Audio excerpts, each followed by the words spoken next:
Welcome to Brain Info Live, for everyone in the brain health community. Brain Info Live is about hope, health, support, education, and you.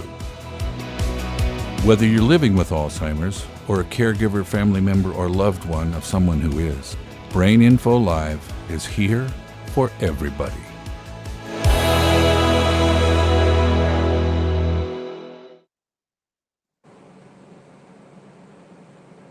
Hi, good morning, everyone. Good morning. It's Barbara Chandler, and we are back for our 13th episode.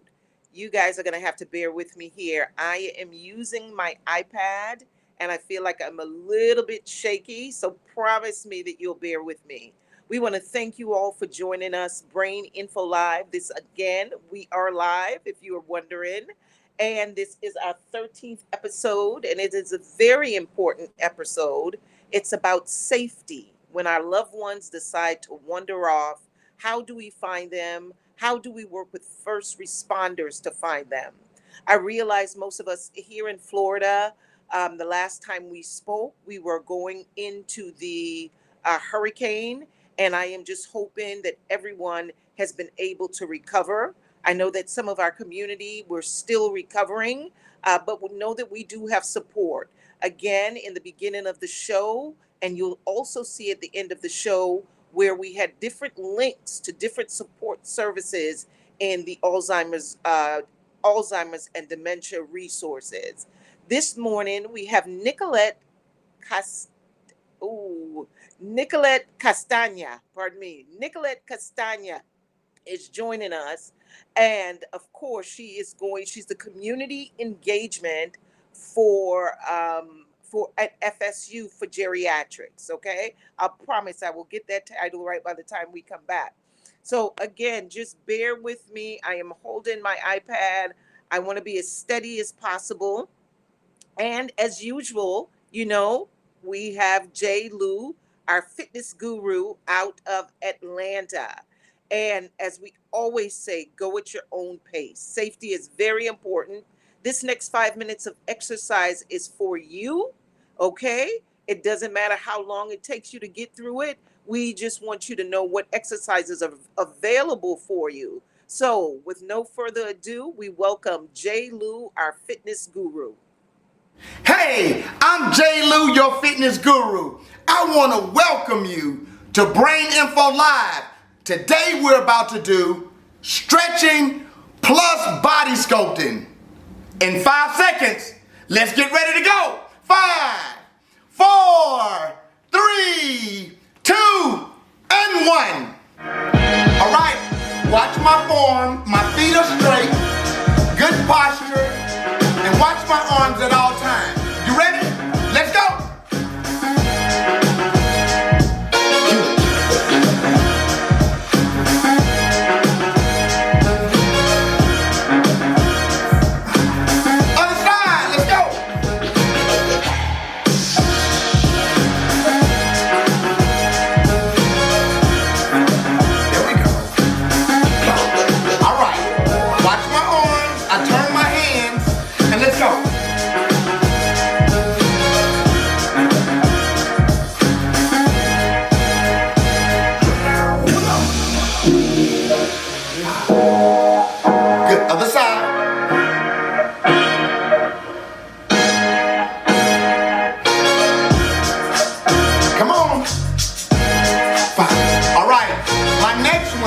Elbows in front. Cross.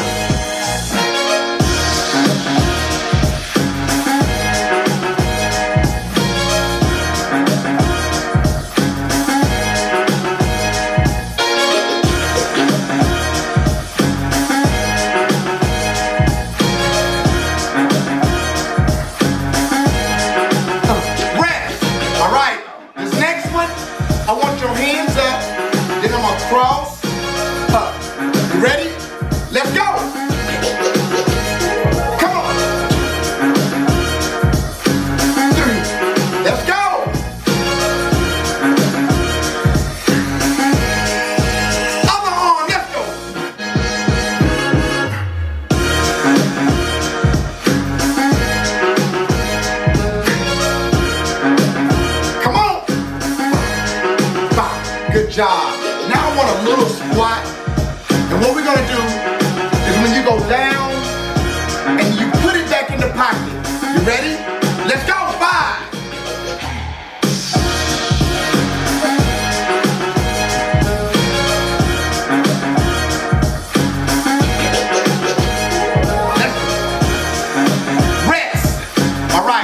Our next one, I want you to turn your feet in, straighten your legs out, and we're gonna go out and in. Ready? Let's go. We're stretching those glutes. We also getting that upper body. I need one more. Let's go. And good. Okay. Toes out.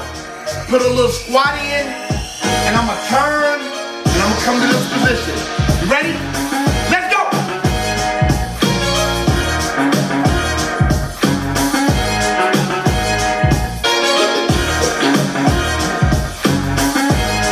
And 5. Other side. Come on.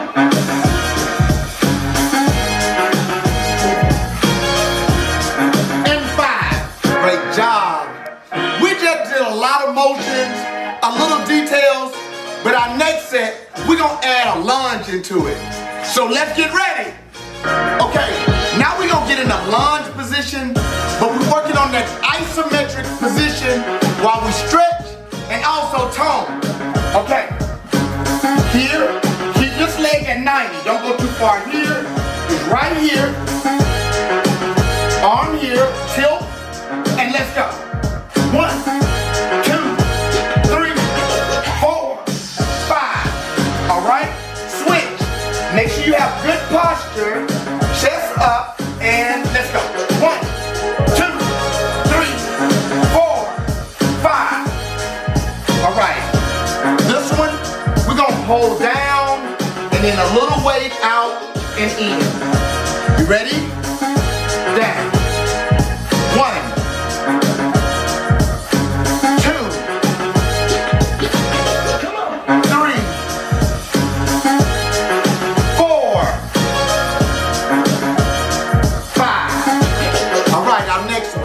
I want you to cross. Keep your balance, keep your feet straight. And we're gonna go down, and then I'm gonna extend all the way up. Ready? Let's go. 1, 2, 3, 4, 5. All right. Cross, feet straight, down. I'm gonna go underhand, then press up. Ready? And go. 3,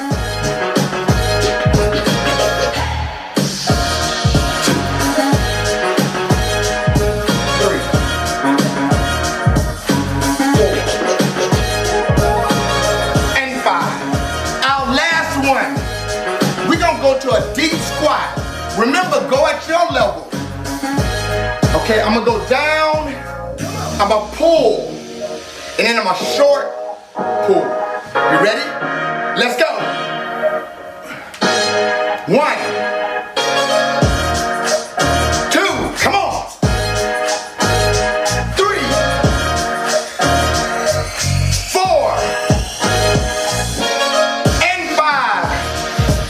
Hey, make sure you work on your form at all times, and as you're doing these videos, you will get better. So work on your form and work on the details. I'm J. Lou, and see you later. Bye.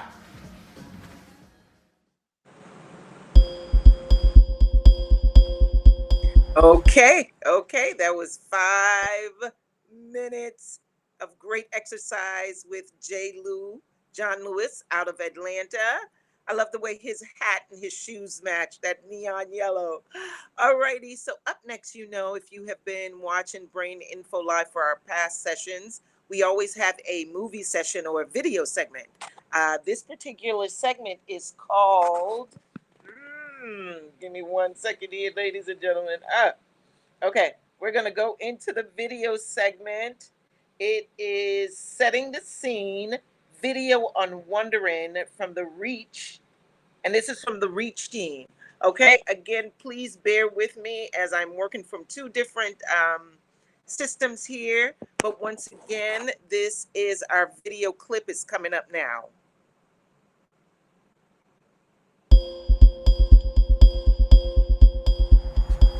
Hello? Mom? Mom? Mom? Mom?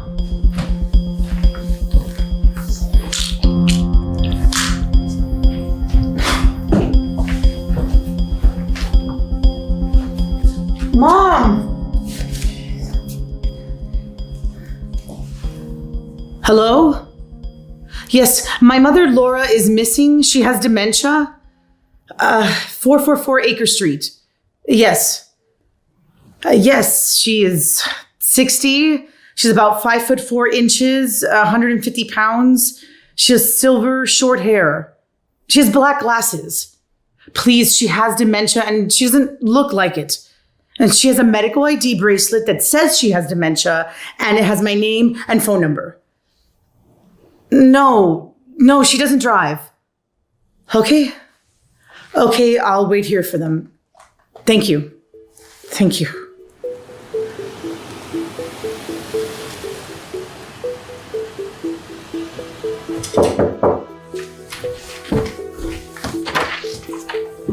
Hey, are you Christy? Yes. Come Hey, in. I'm Officer Alfred with Task Police Department. Okay. What's going on tonight? Thank you so much.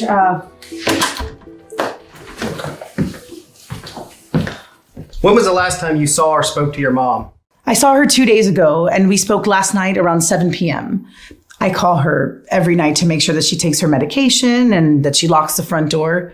I call her every morning, every afternoon, and every evening just to check up on her. I live nearby.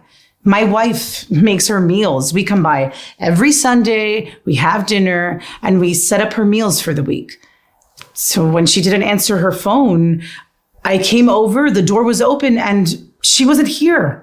Has anything like this ever happened before? No, Do you have your mom linked to any safe return programs? I don't know what that is.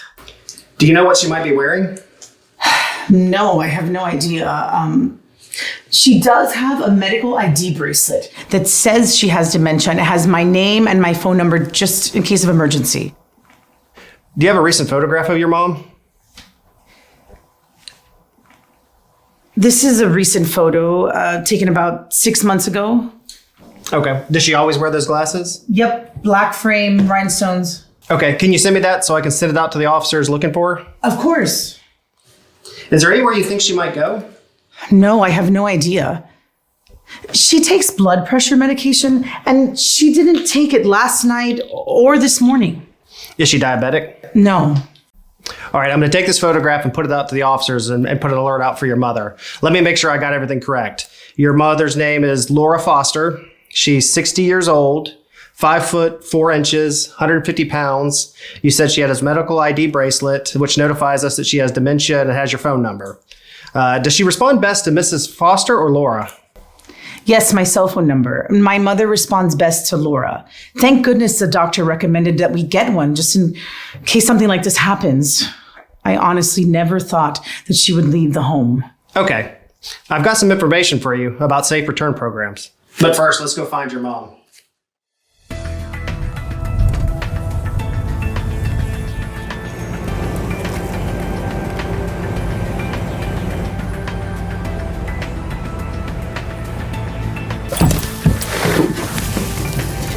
Police 662 dispatch.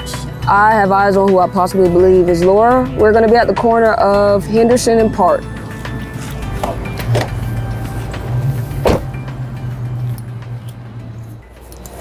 Good morning, Laura. I'm Officer Howard with the police department. I know your daughter Christy is looking for you. You know my daughter, Christy? I'm trying to find her house. I'm looking for her. Can you help me? Laura, may I see your bracelet, please? Yeah. I got to get to my daughter's house because she's waiting for me. Can you help me? Yes, I'm going to call Christy now. Okay. I'm calling Christy. Hello? Hey, is this Christy? Is that Christy? Hey, this is Officer Howard. I have your mother here. She was walking home and got turned around. Are you able to come to the corner of Park and Henderson to come get her? Yes, I'll be there soon. Okay, good. I'll wait right here with her.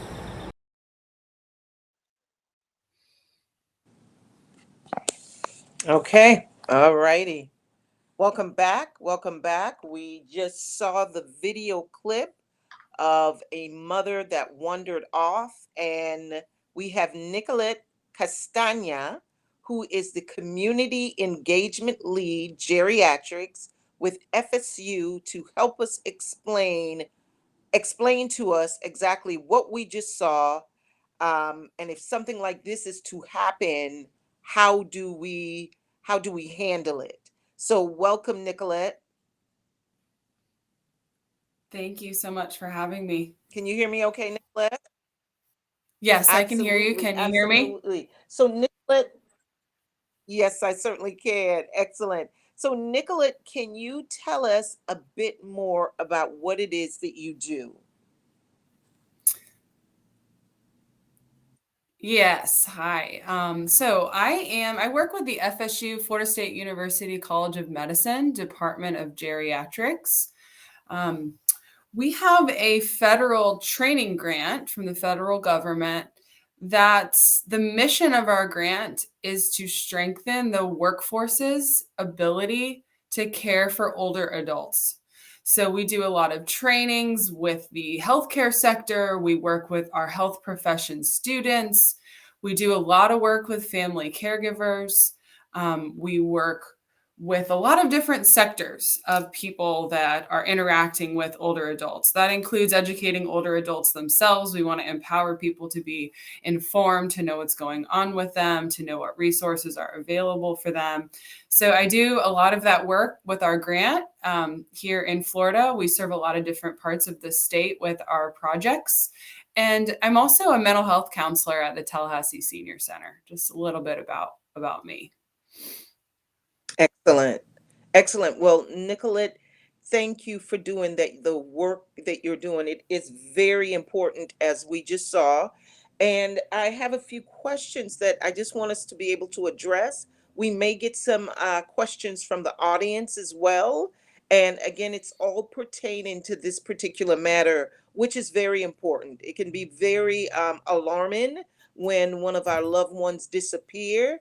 And I think what I appreciated about the video, the daughter was able to stay calm enough to give the officer some information, and the officer showed a lot of patience and understanding. So I was happy to see that.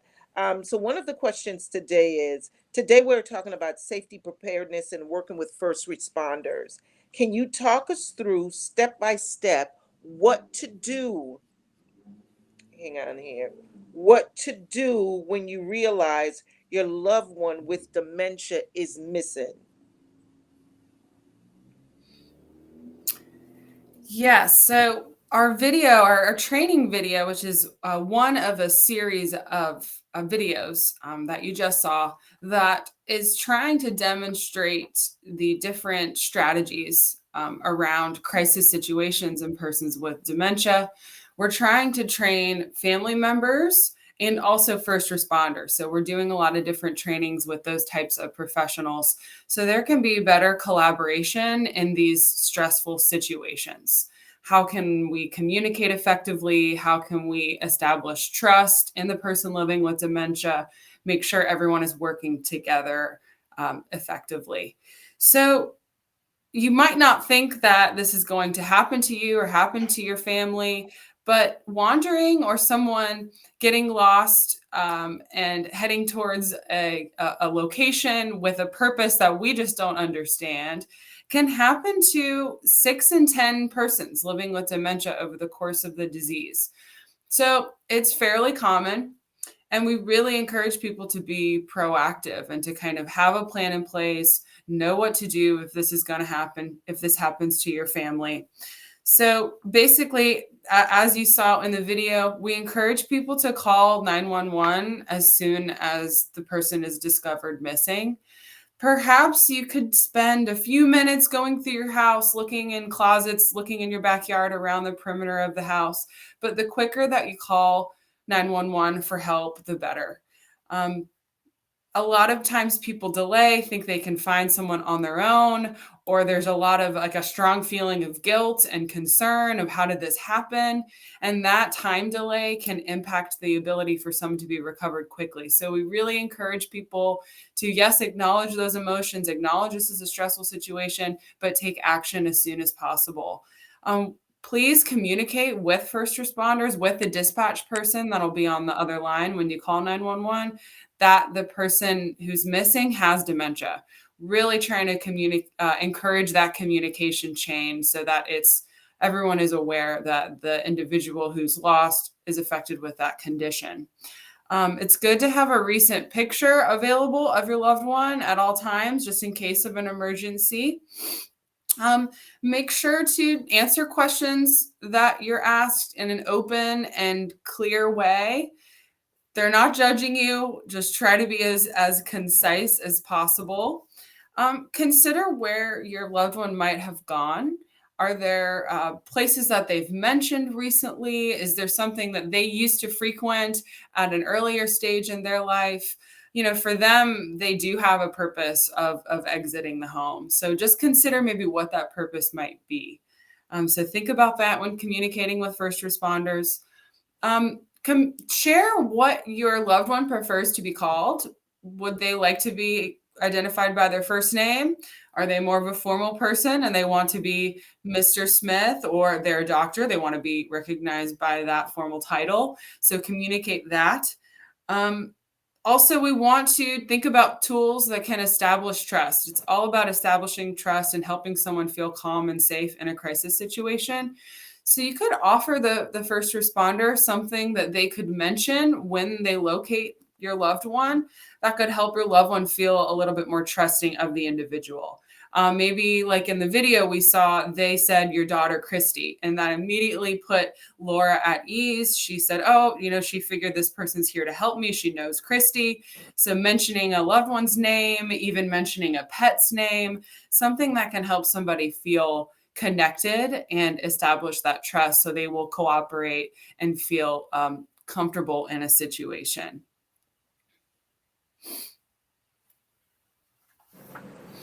Wow. Nicolette, all great information.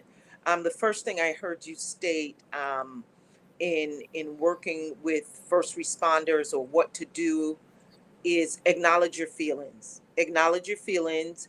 A lot of times when we don't do that, we stay in a state of shock. So I think you're right as to say acknowledge the feelings. It also mentioned, I believe you said, some people do try to start looking for themselves, looking for the loved ones themselves, as well as contact the first responders. And when I hear that, I just think of, you have more eyes available to you. I do realize, though, as an African American woman, in this day and age, where when you call first responders, there are people who can be somewhat afraid to do that when we think of what we have seen through Black Lives Matter. But we still have to be able to be reliant upon them, because we know the longer we wait, the further the person can go. How can we address that situation in Black and Brown communities? Absolutely. Very important. It's not, law enforcement a lot of times is not seen as a safe person to individuals. That might be a good thing to communicate with dispatch. Perhaps they could send an officer wearing a different uniform, less of an obvious uniform. I have seen that. Sometimes there are depends on your local agency, but there are mobile response teams that respond in situations involving mental health crises. So perhaps that group could be sent out. They might have other types of professionals that could arrive on scene that have good training and de-escalation strategies. But again, we are trying to do training and awareness within law enforcement agencies so that they are better handling these kind of crisis situations. But just communicate that the person that's lost might respond in a very fearful way, so that people are aware of that and they use better approach skills. Excellent, excellent, excellent. You also mentioned, which touched on the next one, about having that photo ID ready, having an updated photo ID ready, which is so very important. We noticed in the video clip, the daughter was able to go directly to her phone and pull up an ID that represented the person in that present moment. So that is a very good preparedness strategy to have. Let's see here.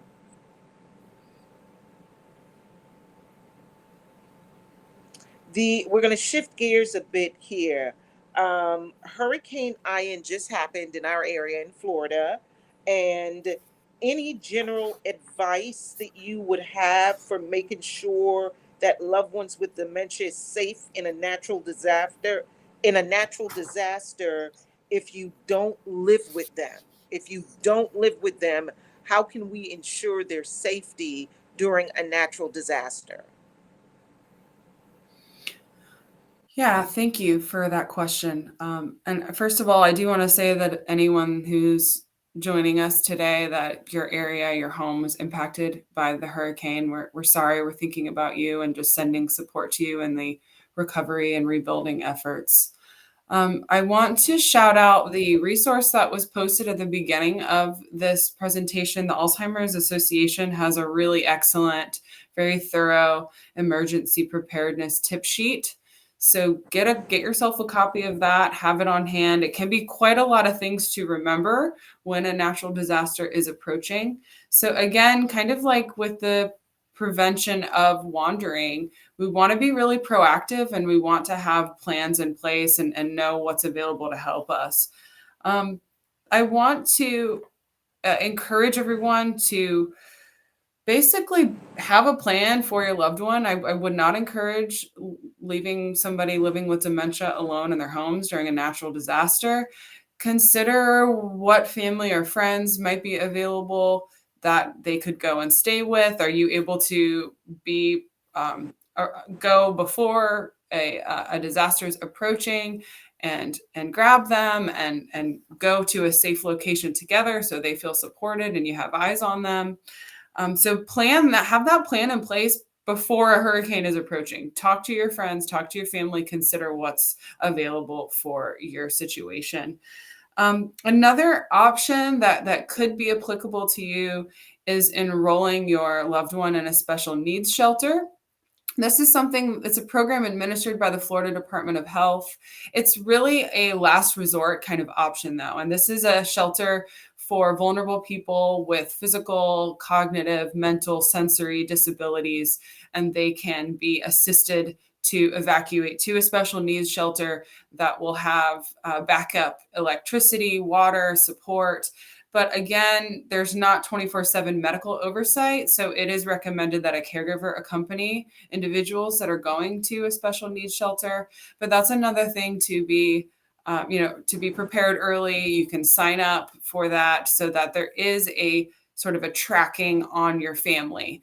The local county health departments are responsible for enacting those special needs shelters and assisting those that need support in times of emergencies.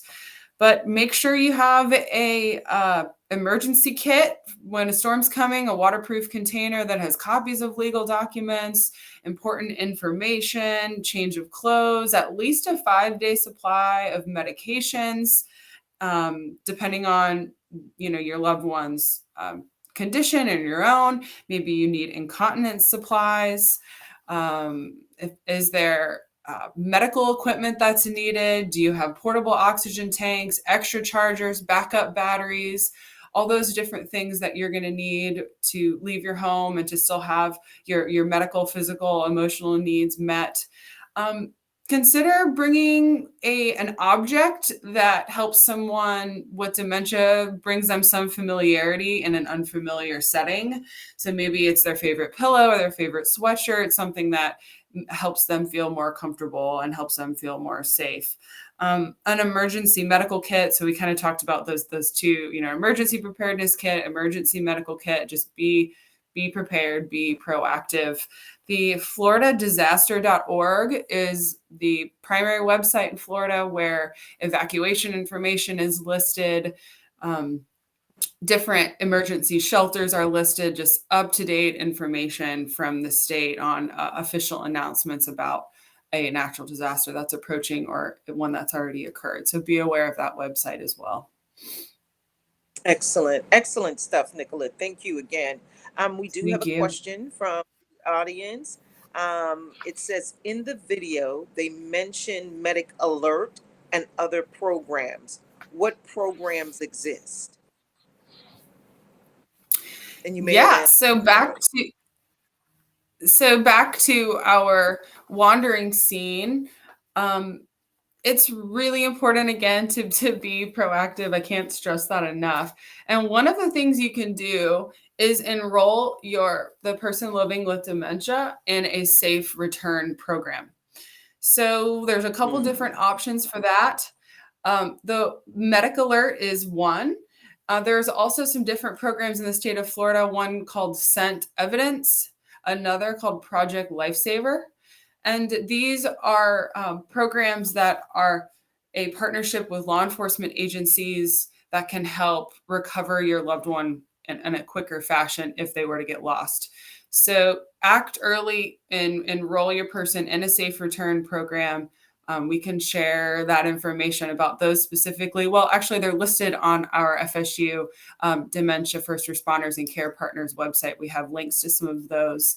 But yeah, thank you for that question. Super important. It's just one of the things that you could do, be ahead of the game and already have that in place should your loved one be lost. Another thing is the medical ID bracelet. Excellent. That's a really great strategy to have something on your person that identifies they are living with dementia, has your emergency contact information on it. Perhaps put a card in their wallet. If they're, perhaps they're a man that always carries their wallet with them, put a card in there that has an emergency contact information, a statement that they are living with dementia. So some of these things that they can have on their person that identifies who they are, they're living with the disease, an emergency contact, their address, some of these kinds of really helpful information. Okay. Okay. All good stuff. All good stuff. Next question, really good question. This has happened to me. And basically it says, what action should people who find someone with dementia who is lost take in approaching it carefully? What actions, if someone should find someone walking with dementia or who has the symptoms of what could be, what action should they take in making sure that they approach the situation carefully? Yeah, good question. Our communication, our verbal communication, and especially our nonverbal communication is really, really important, integral to ensuring successful interaction with a person living with dementia. So we encourage people to be aware of their body language. Something that we stress in these training videos that we have and other types of communication trainings that we do is approach an individual from the front. Dementia causes some folks to lose their peripheral vision. So approaching somebody from the front can ensure a better line of vision, better view of who they're interacting with. Consider how close you are to them. You don't want to get too close, but you don't want to be too far away so that they know you're trying to interact with them. You want to have open and kind, friendly body language. Consider your facial expressions. So just really be aware of your nonverbals to help encourage trust and cooperation with somebody to help them feel safe. Introduce yourself. Ask them if they need help. Say, I can help you. You want to really be stressing who you are and that you're there to be a helpful, supportive person. Notice if they're wearing one of those medical ID bracelets. Another thing you might want to look for, dementia affects individuals' judgment and planning abilities. So maybe it's a cold day like it is in Tallahassee today, and they're wearing a tank top or they're dressed in summer clothing. That could be a clue that they didn't, dress appropriately, that those planning skills and those really intentional abilities of leaving the house are not quite in place. That could be a clue that something is going on. Do they have house slippers on? Just kind of use some of those detective skills when you're interacting and with somebody. Ask them if there's a person that you can call. Wow. And if you're really concerned, if it feels like a high risk situation, like they're wandering really close to a busy road, or you're really, that your instincts are telling you they're unsafe, call 911 and say that you need some backup, you need some professional assistance to help them find their family. That's really good. That's really good, Nicolette. I really think that this is very important in this climate that we live in. When, what is that term? When you see something, say something. And we still cannot be afraid or tentative to help one another when it comes to serious matters like this. And one of the things you mentioned was about the intuition. If again, the clothing, if someone is wearing a tank top in 50, 60-degree weather, that is a strong indication. And we cannot ignore. We are no longer, we just don't, we don't have the space or the privilege to ignore when we're speaking about being champions for our community. So thank you for this great information. We covered a lot. We covered from the if your loved one gets lost, what do you do? Call the police. Make sure you have a photo ID. You also mentioned and checking their medic if they have a bracelet, the medic alert with the information in it.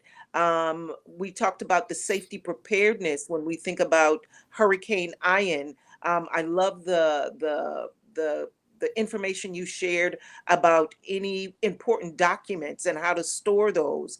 I myself saw a lot of my residents when this happened, they were not prepared for flooding in their home, and it affected a lot of their important documents. So again, it changes the way that we look at things right now and how we prepare for any natural disasters or just being prepared overall. So thank you once again, Nicolette, for all this great information that you've shared with us on how to be prepared, how to be proactive, how to be proactive. If there was one thing that you could leave with us, leave with the audience, what would that one thing be around this subject, of course? Yeah, that's a big question. I think just that education is power. I mean, those of us that are attending this are ahead of the game because you're really trying to understand the disease and what's available to help you, different strategies for various, sometimes stressful situations.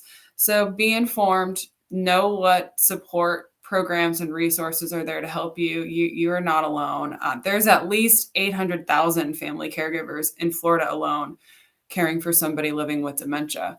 So just consider you're part of a really big group of people, and there's a lot of resources, a lot of opportunity for help. You do need to ask for help, put yourself out there, seek support, join support groups, know what's available to help you. I'm not sure our timing, Barbara. I see a question on raising. There's a question about should someone raise their voice at a person living with dementia to get their attention? I would say probably not. I mean, just consider how it feels when someone raises your voice to you. It makes you Mhm. feel kind of defensive, maybe kind of scared. So that's likely how it would impact a person living with dementia. Take a pause and allow the information time to process. Wait 30 seconds. Maybe their brain just takes a little bit longer to understand what's being said to them. We also encourage people to write down information if a verbal command is not being understood. So perhaps write down your question, write down what you're trying to say as an alternative way of communicating. I just want to make sure I Okay. addressed that question before we wrapped up. No, did. Glad you did. On my device, it is a bit jumbled, so I'm glad you saw it. That's perfect.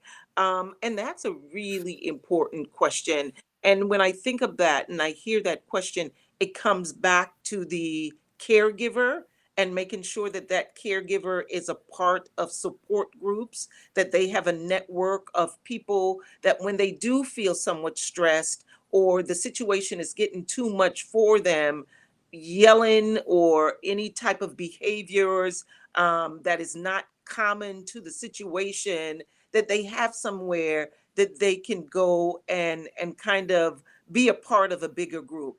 I certainly believe in resources. I believe in the power of being in community when you're in these situations where you are caring for a loved one.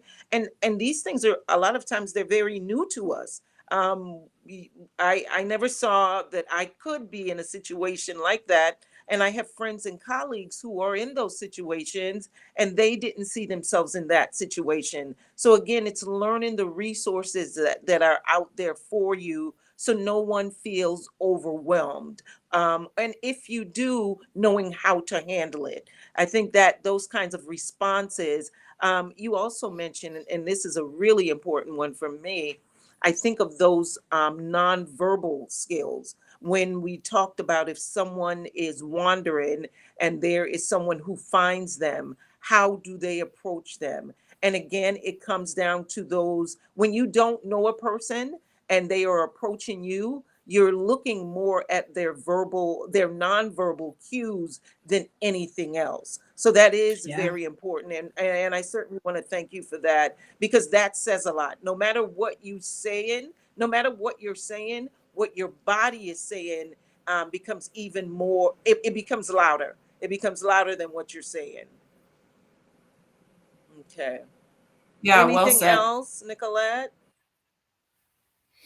Okay. Alrighty. I don't So, think so. Nicolette Yeah, Castagna. we're here to answer questions after the fact. Please check out our videos, our training videos. There are more than what you saw just at the start of the program, and I'm just really honored to be a part of this. And I want to thank everyone out there for what you do for your families, and please take care of yourself as you're caring for somebody else. Ditto, ditto, ditto. Nicolette Castagna, we want to thank you so much for the work you're doing, the training and programming that you are offering to professionals, to caregivers, and to anyone that may encounter people living with Alzheimer's and dementia. Thank you so much, and hopefully you can join us again. Yeah, thank you. Anytime. Absolutely. Alrighty, alrighty. I want to thank you guys again for bearing with me and my computer devices. But I promise I'll be better the next time. We are almost halfway through, well, more than halfway through the program, but it would not be Brain Info Live if we did not give you a kind of, and I never like to say test question, but we just want to know that the information that has been shared, that we're retaining the information. Nicolette went over a lot of programming with us, a lot of great information, pardon me, with us as far as preparedness, what to look for, what to do when you first discover that your loved one is missing. Okay, we tend to go into a panic, we tend to go into an alarming situation, and that is all natural. But we must remember that we have resources, outside resources, that can also help us. She also shared with us during Hurricane Ian, if your loved one is not living with you, how do you prepare them? Okay. Also, if you are someone who have approaching someone who looks or success, who looks or appears to be someone with Alzheimer's and dementia, how to carefully approach them. Your body language says it all. Okay. Alrighty. So here is our poll question, and please, please bear with me. Oh, thank you. Oh, my dear Alexa, thank you. Okay. Which is not good advice for approaching a lost person with dementia? This is a biggie. This is a biggie. This can happen to any of us at any point. So this is a biggie. Again, which is not good advice for approaching a lost person? Approach the person from the front, giving them their space. Honk loudly and call them to get their attention. Call out to get their attention. C, do not challenge the reality of the person with dementia. And D, mention a family member or care partner's name to help them feel safe. Okay, Alexa, you're posting some things and let me see. Okay, all righty. Once again, the survey states here, which is not good advice for approaching a lost person with dementia. A, approach the person from the front, giving them their space. B, honk loudly and call out to them to get their attention. And C, do not challenge the reality of the person with dementia. D, mention a family member or care partner's name to help them feel safe. Okay. Let's see what the answer is. The answer is the answer is B. This is what you do not want to do. You do not want to honk loudly and call out to them to get their attention. Okay? We can only imagine what that will do to someone who has Alzheimer's and dementia, who's probably frightened already.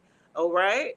Okay, so again, I think this situation can happen to any of us if it has not, and we want to be able to know how to address it. Okay, this is one of the best things we can probably do as a community resident, as a community member to a family whose loved one is missing. All right, so we believe in resources around here. We feel that the more resources we give you, you can arm yourself and prepare yourself. All right. So let's see here. Alexa is going to put some resources up.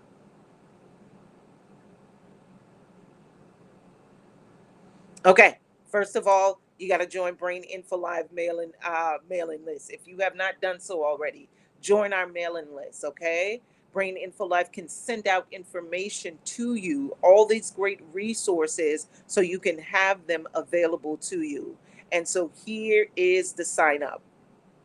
Here are some of the safety preparedness resources. The National Institute on Aging, Wandering and Alzheimer's Disease, Alzheimer's Association Emergency Preparedness Tip Sheet, and then there is Florida Spotlight Resources, which was FSU's Reach Care Partners Resources. You just heard from Nicolette herself. She says they have a lot of wonderful resources. They're working with first responders. They're working with other community partners in which to educate them on how to approach these situations. There's also the Department of Health Special Needs Shelters for Emergencies. Okay? If you have a loved one who has special needs and they need to go into a shelter because of a natural disaster, there are programs that are available to help you transition into those. Okay. All righty. We want to thank you again. I want to thank you so much. I know that I'm a little bit shaky as I'm holding my iPad. It's always important information that is shared here at Brain Info Live. We want to thank our fitness guru, John Lewis, out of Atlanta, J. Lou. We want to thank Nicolette Castagna with FSU Geriatrics on the education that she is doing as a way to make everyone successful in their work when approaching or in any situations with someone who may have Alzheimer's and dementia. And most of all, we want to thank you all for continuing to join us, to continuing to trust the Brain Info Live team in preparing and serving you with really good content information that can help you in your day-to-day lives of caring for someone. My name is Barbara Chandler, and I want to thank you so much, and I'll see you again.